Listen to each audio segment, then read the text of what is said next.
On est passé devant plusieurs stations essence où le litre de gasoil avoisinait parfois les 2,60 €, 2,65 €. Ces automobilistes, donc, ils s'apprêtent, je vous le disais, à parcourir plusieurs centaines de kilomètres et donc à adapter leur consommation. Écoutez-les, ils sont au micro de Thierry Bouillet. C'est pas le prix qu'on a connu précédemment, donc on va s'adapter. Autre part, ça peut monter jusqu'à 2,50 €. Un petit peu plus loin, nous on s'est arrêté là, c'est le premier arrêt qu'on fait. On va regarder les prix sur les prochains arrêts. C'est vrai qu'avoir une conduite plus légère, surtout quand on part en week-end, on en profite. Là, ça me fait baisser un petit peu ma consommation.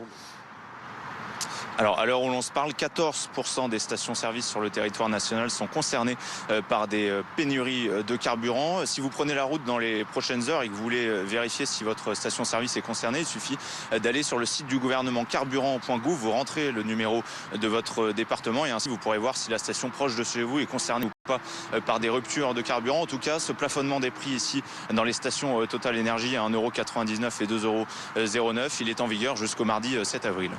Merci Pierre-Olivier avec Thierry Bouillet sur la 10 pour BFM TV. J'ajoute que hier soir, le ministère de l'économie a annoncé le lancement dans les prochains jours d'un prêt flash carburant pour soutenir la trésorerie des petites entreprises les plus exposées à la flambée des prix des carburants liés à la guerre au Moyen-Orient. À 10h30 justement, revenons à cette guerre, ces derniers développements et ce pilote de chasse américain porté disparu.